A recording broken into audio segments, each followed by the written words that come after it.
میرے محبوب قیامت ہوگی، آج رسوا تیری گلیوں میں محبت ہوگی، میرے محبوب قیامت ہوگی، آج رسوا تیری گلیوں میں محبت ہوگی۔ تو نے مجھے چھوڑا، تو چھوڑا، تو نے مجھے چھوڑا چھوڑا چھوڑا، تب دوڑے تو لے کے جاؤں گا، تو اٹھا کے لے کے جاؤں، تو نے مجھے چھوڑا چھوڑا، تو نے بوہیمیا، تو نے مجھے چھوڑا چھوڑا چھوڑا چھوڑا چھوڑا چھوڑا، تو نے مجھے چھوڑا چھوڑا چھوڑا، تو نے مجھے چھوڑا کیوں چھوڑا کیوں چھوڑا، تجھے میں اٹھا کے لے جاؤں گا، اور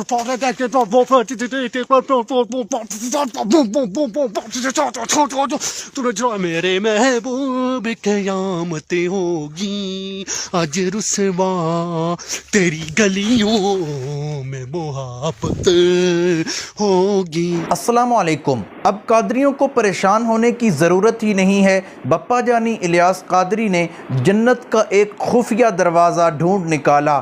آپ سب سے پہلے یہ ویڈیو دیکھ لیں۔ مدن شریف میں ایک دروازہ جس کو جنتی دروازہ کہا جاتا ہے کھولا جاتا ہے، تو میرا آپ سے یہ سوال ہے کہ کیا دنیا میں بھی جنتی دروازہ ہو سکتا ہے؟ یا جنتی دروازہ بھی ہو سکتا ہے، اور حدیثوں میں تو جنتی آدمیوں کا بھی تو پتہ چلا تھا نا، ہر نبی جنتی ہے یقینی طور پر۔ پھر صحابہ کرام 10 صحابہ مشہور ہیں جن کو جنت کی بشارت بزبان رحمت عالمیان صلی اللہ تعالی علیہ وآلہ وسلم دی گئی۔ پھر یہ تو قطعی جنتی، پھر مطلقاً ہر صحابی جنتی، پھر جس کا ایمان پر خاتمہ ہو وہ جنتی۔ جنتی دروازے کی حقیقت بتاؤں میں آپ کو، اس کی حقیقت یہ ہے کہ حضرت سیدنا خواجہ نظام الدین اولیاء رحمت اللہ تعالی علیہ کے بارے میں یہ منقول ہے کہ انہوں نے بیداری میں محبوب باری صلی اللہ تعالی علیہ وآلہ وسلم کی پیاری پیاری زیارت کی، اور وہ بھی اس حال میں کہ خلفاء راشدین کے ہمراہ سرکار صلی اللہ تعالی علیہ وآلہ وسلم اسی دروازے سے گزر رہے تھے، جس کو آج کل بہشتی دروازہ کہتے ہیں۔ اور آقا صلی اللہ تعالی علیہ وآلہ وسلم نے ارشاد فرمایا، جو اس دروازے سے گزرا وہ امن میں آ گیا۔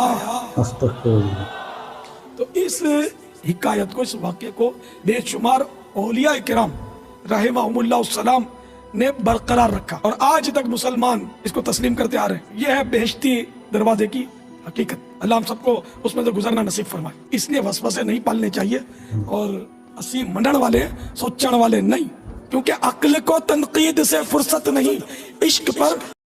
تو ویڈیو آپ نے دیکھی ہے کس طرح بہشتی دروازے کے فضائل بیان کیے جا رہے ہیں۔ میں آپ کو بتانا چاہتا ہوں کہ اس دنیا کے اندر کوئی بھی جنتی دروازہ نہیں ہے، حتیٰ کہ کعبہ کا دروازہ بھی جنتی دروازہ نہیں ہے۔ ایک شخص اس بات پر غرور کرنے لگا کہ میں نے 5 دفعہ کعبے کو ہاتھ لگایا ہے اور کعبے کو چوما ہے، تو دوسرے شخص نے کہا کہ تو کبھی اس بنا پر نہیں بخشا جائے گا کہ تو نے کعبے کے دروازے کو چوما ہے یا پھر اس کے غلاف کو چوما ہے، تو بخشا جائے گا تو اپنے اعمال کی بنا پر بخشا جائے گا۔ دوستو، اسی قبرستان میں صحابہ کرام کی قبریں ہیں، اور اسی قبرستان میں مدینہ کے اندر عبداللہ بن ابی جیسے منافق کی قبر بھی موجود ہے، لیکن سارے صحابہ جنتی ہیں۔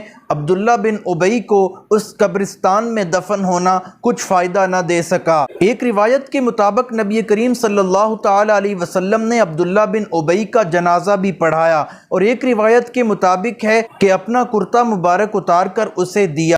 ایک روایت کے مطابق ہے کہ اپنا لعاب دہن اس کے منہ میں ڈالا، لیکن اللہ تعالیٰ نے پھر بھی فرمایا کہ آپ اس کے بارے میں 70 مرتبہ بھی دعائے مغفرت کریں، پھر بھی میں اس شخص کو معاف نہیں کروں گا۔ لہٰذا ثابت ہوتا ہے کہ اس طرح کوئی جنت میں نہیں جا سکتا۔ جنتی دروازہ کوئی نہیں ہے، لیکن جنت کا ٹکڑا کہا گیا ہے۔ نبی کریم صلی اللہ تعالی علیہ وسلم کے گھر سے لے کر ان کے منبر تک جو جگہ ہے اسے جنت کا ٹکڑا کہا گیا ہے، لیکن یہ پھر بھی نہیں کہ جو شخص اس میں داخل ہو جائے تو وہ جنتی ہو جائے گا۔ یہ بات بھی بالکل غلط ہے، اس طرح کوئی جنتی نہیں ہوتا۔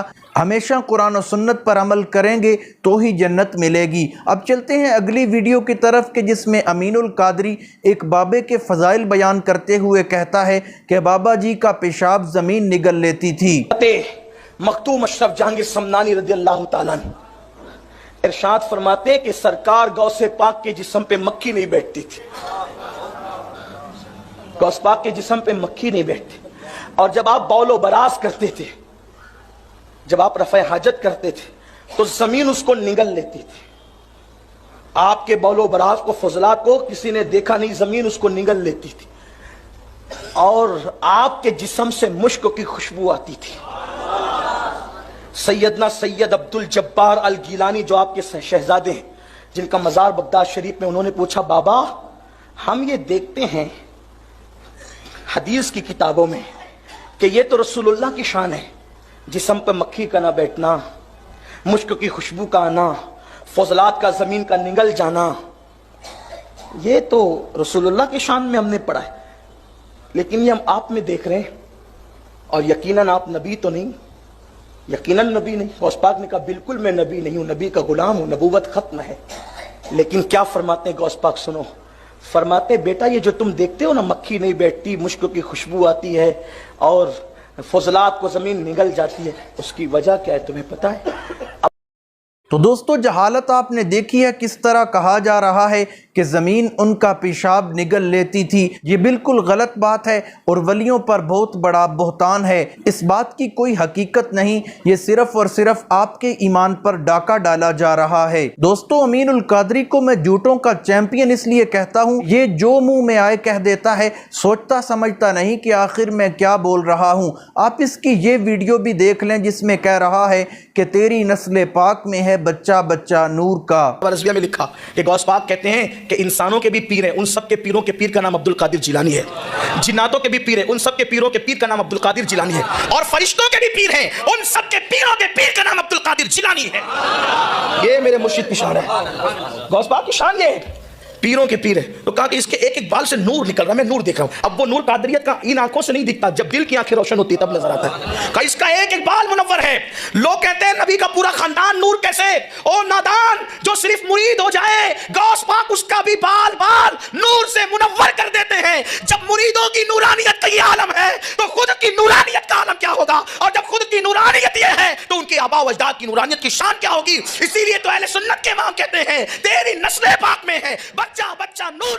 دوستو اب یہ مخالفت تو نبی کریم صلی اللہ تعالی علیہ وسلم کی جا رہی ہے، کیونکہ اللہ تعالیٰ نے ان سے قرآن مقدس میں اعلان کروایا قل انما انا بشر مثلکم یوحا الی انما الہکم الہ واحد، کہ فرما دیجئے کہ میں آپ کی طرح انسان ہوں، لیکن فرق یہ ہے کہ میرے اوپر وحی کی جاتی ہے اللہ تعالیٰ کی طرف سے، تو میرا مقام اور مرتبہ زیادہ ہے. اور اللہ کے نبی نے فرمایا کہ میں آپ کی طرح کھاتا ہوں، میرا بھی کنبہ قبیلہ ہے، مجھے بھی غصہ آتا ہے اور آپ کی طرح ہی پیتا ہوں. میں انسان ہوں، جنس کے اعتبار سے میں انسان ہوں. انہوں نے اپنی نسل کو ہی نور کا بنا دیا. نور کا کوئی کنبہ قبیلہ نہیں ہوتا، بشر کا ہی کنبہ قبیلہ ہوتا ہے. اللہ تعالیٰ سب کو اسلام کی سمجھ عطا فرمائے، صراط مستقیم پر چلنے کی توفیق عطا فرمائے. امید کرتا ہوں ویڈیو اچھی لگی ہوگی. اگر اچھی لگی ہے ویڈیو کو لائک کریں، شیئر کریں، چینل کو سبسکرائب کریں. اگر فیس بک پر دیکھ رہے ہیں تو فیس بک پیج کو فالو کریں.